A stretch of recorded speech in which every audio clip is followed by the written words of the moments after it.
announced my plan to rebuild what I refer to as the backbone of America through the American Jobs Plan. It's not a plan that tinkers around the edges. It's a once-in-a-generation investment in America, unlike anything we've done since we built the interstate highway system and won the space race decades ago. It's the single largest investment in American jobs since World War II. And it's a plan that puts millions of Americans to work to fix what's broken in our country. Tens of thousands of miles of roads and highways, thousands of bridges in desperate need of repair. But it also is a blueprint for infrastructure needed for tomorrow, not just yesterday, tomorrow, for American jobs, for American competitiveness. Last week I said that once Congress is back from recess, I'd get to work right away because we have no time to lose. So here we are. Democrats and Republicans will have ideas about what they like and what they don't like about our plan. That's a good thing. That's the American way. That's the way democracy works. Debate is welcome. Compromise is inevitable. Changes are certain. In the next few weeks, the Vice President and I will be meeting with Republicans and Democrats to hear from everyone. And we'll be listening. We'll be open to good ideas and good faith negotiations. But here's what we won't be open to. We will not be open to doing nothing. Inaction simply is not an option. Now, since I announced this plan, I've heard from my Republican friends say that many of them say it's too big. They say, why not focus on traditional infrastructure? Fix what we've already got, the roads and the highways that exist and the bridges. I'm happy to have that debate, but I want to tell you my view. We are America. We don't just fix for today. We build for tomorrow. 200 years ago, trains weren't traditional infrastructure either, until America made a choice to lay down tracks across the country.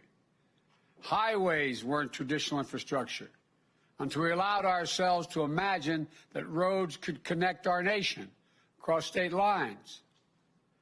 The idea of infrastructure has always evolved to meet the aspirations of the American people and their needs. And it's evolving again today. We need to start seeing infrastructure through its effect on the lives of working people in America. What is the foundation today that they need to carve out their place in the middle class, to make it, to live, to go to work, to raise their families with dignity, to ensure that good jobs will be there for their kids, no matter who they are or what zip code they live in? That's what infrastructure means in the 21st century. It still depends on roads and bridges, ports and airports, rail and mass transit. But it also depends on having reliable, high-speed internet in every home. Because today's high-speed internet is infrastructure. It depends on the electric grid, a grid that won't collapse in a winter storm or be compromised by hackers at home or abroad. It depends on investing in made-in-America goods from every American community, including those that have historically been left out: Black, Latino, Asian American, Native Americans, rural communities. Talk to folks around the country about what really makes up the foundation of a good economy. Ask a teacher or a child care worker if having clean drinking water, non-contaminated drinking water in our schools and our child care centers is part of that foundation, when we know that the lead in our pipes slows a child's development when they drink that water. Ask the entrepreneur whose small business was destroyed by the second 100-year flood in the last 10 years in Iowa. Or wildfires in the West that burned 5 million acres last year, an area roughly the size of the entire state of New Jersey. More fires than ever. Or the devastating damage, seen more frequent and more intense hurricanes and storms on the East and Gulf Coasts. Ask all those farmers and small business owners and homeowners whether investing in clean energy to fight the effects of climate change is part of infrastructure. Ask folks in rural America, where more than 35% of the people lack a reliable high-speed internet, limiting their ability to conduct business or engage in remote learning for their schools. Ask them whether investing in internet access will lead to better jobs in town, new markets for farmers, and better opportunities for their kids. And I'm serious about this. Ask the moms and dads in the sandwich generation, the folks carrying enormous personal and financial strains trying to raise their children and care for their parents, their elderly parents, or members of their families with a disability. Ask them what sort of infrastructure they need to build a little better life, to be able to breathe a little bit. It's expanded services for seniors. It's home care workers who go in and cook their meal, help them get around and live independently in their home, allowing them to stay in their homes, and I might add, saving Medicaid hundreds of millions of dollars in the process. It's better wages and benefits and opportunities for caregivers who are disproportionately women, women of color, and immigrants. Or ask our wounded warriors and military families. To my Republican colleagues in Congress, shouldn't we modernize VA hospitals? Update them? Many of them are more than 50 years old. How about the estimate 450,000 post-9/11 veterans with post-traumatic stress disorder, who when they make that emergency call, or their husband, wife, son, daughter makes that call to the VA hospital, Dad needs help, we have to bring him in. And they hear, you have to wait. We don't have room now. Come back, call me back in 8 days, 10 days, 12 days. Look at the more suicides in the military and people getting shot. Is it really your position, my friends, that our veterans don't deserve the most modern facilities? They could catch that cancer diagnosis quicker with access to better roads, cleaner water, high-speed internet that delivers information faster and more of it. Above all, infrastructure is about meeting the needs of a nation and putting Americans to work and being able to do and get paid for having good jobs. Plumbers and pipe fitters, replacing those literally thousands of miles of dangerous lead pipes. They're still out there. Everybody remembers what happened in Flint. There's hundreds of Flints all across America. How many of you know when you send your child to school, the fountain they're drinking out of is not fed by a lead pipe? How many of you know the school your child is in still has asbestos in the walls and lacks the ventilation? Is that not infrastructure? Line workers and electricians laying transmission lines for a modern grid, providing over 500,000 charging stations on the highways we are going to build to accommodate electric vehicles so we can own the future. Construction workers and engineers building modern hospitals and homes for American families. Healthcare workers, steel workers, folks who work in the cutting-edge labs. Nearly 90% of the infrastructure jobs created by our American Jobs Plan can be filled by people who don't have a college degree. 75% don't need an associate's degree. As I said last week, this is a blue-collar blueprint for increasing opportunity for the American people. It also includes the biggest investment in non-defense research and development on record.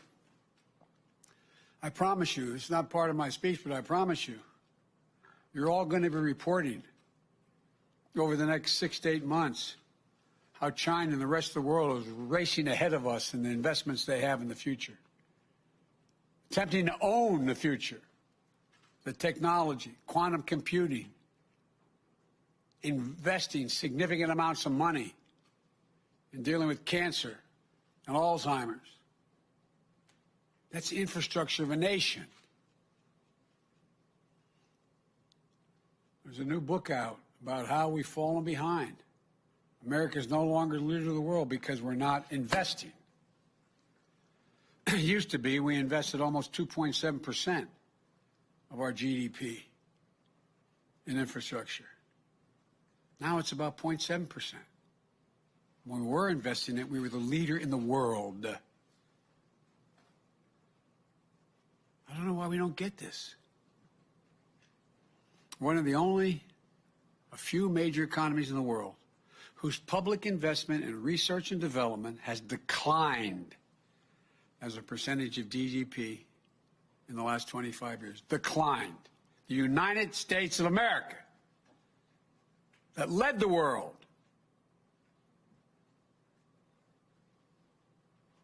Why does this matter?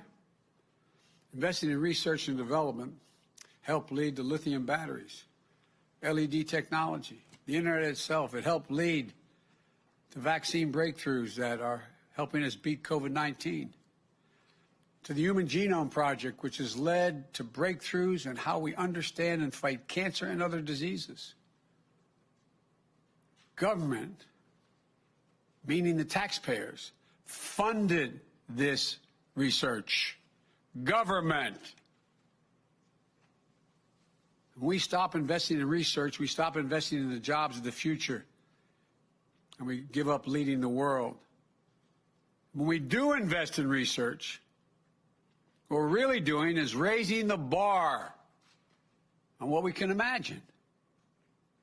Imagine a world where you and your family can travel coast to coast without a single tank of gas, or in a high-speed train close to as fast as you can go across the country in a plane. Imagine your children growing up to work in innovation, good-paying jobs in fields that haven't even been invented yet, like the parents of every computer programmer, every graphic designer, every renewable energy worker once did, imagined. We invest today so that these jobs will be here in America tomorrow. So America can lead the world as is historically done. That's why I brought back scientists into the White House. We need to think. Look, do we think the rest of the world is waiting around?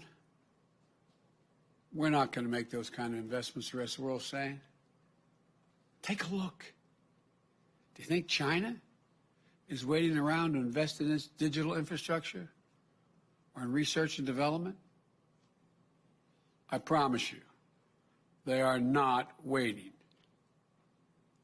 But they're counting on American democracy to be too slow, too limited, and too divided to keep pace.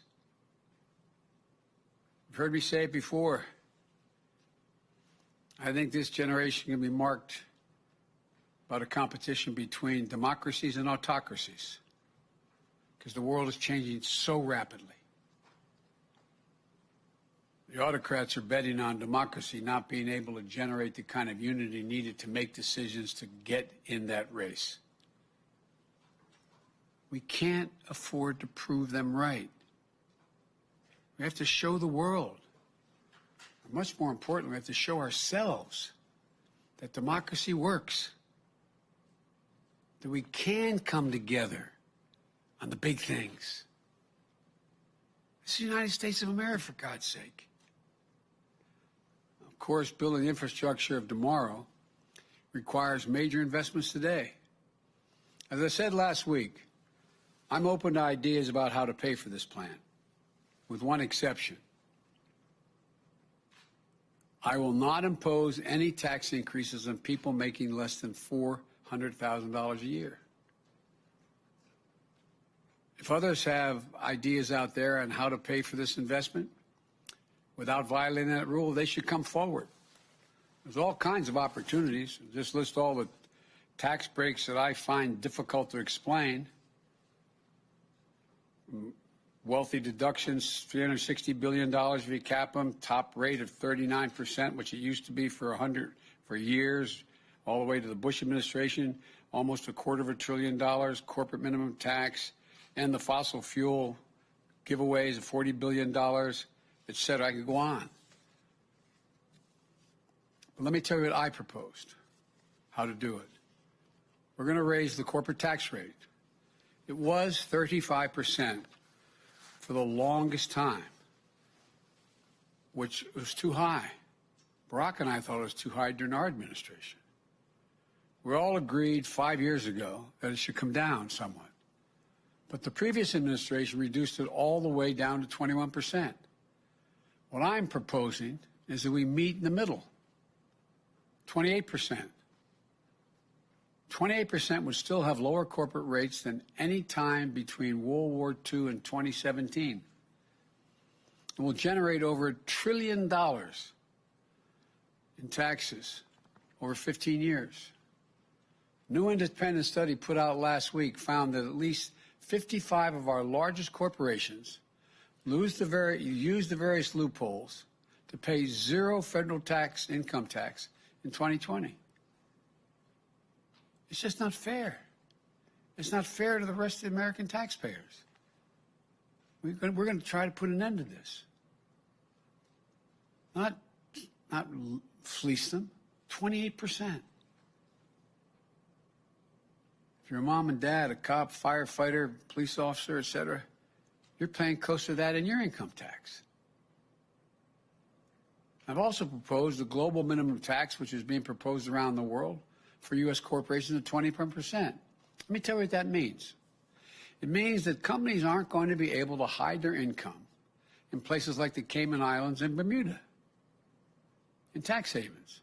We're going to also eliminate deductions used by corporations for offshoring jobs and shifting assets overseas. They offshore the jobs, shift the assets overseas, and then don't have to pay taxes on all they make there. And we'll significantly ramp up IRS enforcement against corporations and the super wealthy who either fail to report their income or underreport it. Estimated that would raise tens of billions of dollars. It adds up to more than what I proposed in just 15 years. It's honest, it's fair, it's fiscally responsible, and it pays for what we need and reduces the debt over the long haul. And by the way, I didn't hear any of our friends who are criticizing this plan say that the corporate tax cut, which added $2 trillion of the debt, the Trump tax cut, $1.9 trillion in debt, wasn't paid for. The vast majority of which went to the top 1% of the wage earners. I didn't hear anybody hollering in this recovery, the so-called, before I became president, this K-shaped recovery, where billionaires made $300 billion more during this period. Where's the outrage there? I'm not trying to punish anybody, but damn it, maybe it's because I come from a middle-class neighborhood. I'm sick and tired of ordinary people being fleeced. Let me close by saying this. Whatever partisan divisions there are around other issues, there don't have to be around this one. The divisions of the moment shouldn't stop us from doing the right thing for the future. These aren't Republican bridges, Democratic airports, Republican hospitals, or Democratic power grid. Think of the Transcontinental Railroad, interstate highway system, or the space race. We're one nation, united and connected. As I said last week, I'm going to bring Republicans to the White House. I invite them to come. We'll have good faith negotiations. And any Republican who wants to get this done, I invite them. We have to get these things done. We're at an inflection point in American democracy. This is a moment where we prove whether or not democracy can deliver, whether it can lay the foundation for an economy built from the bottom up and the middle out, not trickle-down economics from the very top, whether it can lay a good foundation for good jobs in a 21st century economy. I tell the kids, the young people who work for me, told my kids, when I go on college campuses, they're going to see more change in the next 10 years than we've seen in the last 50 years. We're going to talk about commercial aircraft flying at subsonic speeds, supersonic speeds. Be able to figuratively, if we decided to do it, traverse the world in about an hour, travel 21,000 miles an hour. So much is changing. We have got to lead it. I believe democracy can come through when the American people come together. We saw it in the American Rescue Plan. We're seeing it with the Jobs Plan. The American Rescue Plan, which got so badly criticized, how many of my Republican colleagues you've seen gone on your stations or your newspapers and say, boy, people in my state really like it? Because it would be improper, having asked permission. The number of Republicans and Democrats who were hesitant have called me saying, God, this really works. Overwhelming majority of the American people, Democrats, Republicans, Independents, support infrastructure investments that meets the moment. So I urge the Congress, listen to your constituents, and together we can lay a foundation for an economy that works for everyone and allows America to remain the world leader. When we do that, I believe, as I said last week, that in 50 years from now, when people look back, they'll say, this was the moment together that we won America's future. I really believe that. Thank you all. May God bless you, and may God protect our troops. Thank you. Mr. President, are you willing to go lower than the 28% corporate tax rate? I'm willing to listen to that. I'm wide open to, but we got to pay for this. We got to pay. There's many other ways we can do it, but I'm willing to negotiate that. I've come forward with the best, most rational way, in my view, the fairest way to pay for it. But there are many other ways as well, and I'm open. Will you have failed on your promise of bipartisanship if you don't get Republicans on board with this plan, your first plan passed along party lines? Look, what I said was I would try to work with my friends on the other side.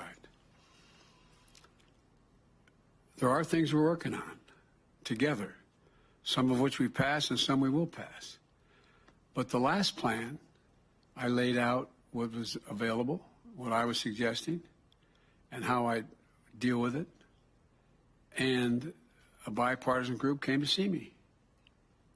And then the Republican group came to see me. And they started off at $600 billion, and that was it. If they'd come forward with a plan that did the bulk of it, it was $1.3 billion or $4 billion, 2 or 3, that allowed me to have pieces of all that was in there, I would have been prepared to compromise. But they didn't. They didn't move an inch. Not an inch. But for example, I am dealing with a bipartisan group that came to see me. Now it's about, 3-4 weeks ago when they came about computer chips and they said, look, we have to have our own supply. We have to work together. We're working on that. Chuck Schumer and I think McConnell are about to introduce a bill along those lines. So I'm prepared to work.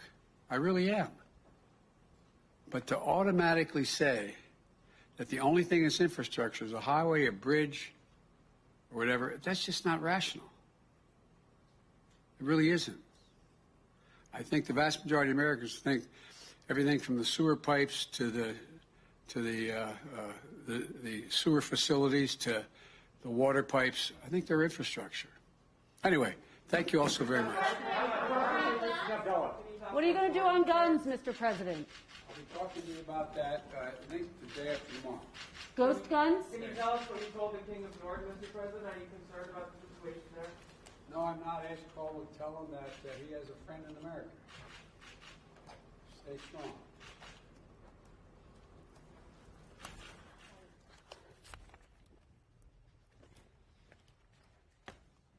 He said day after.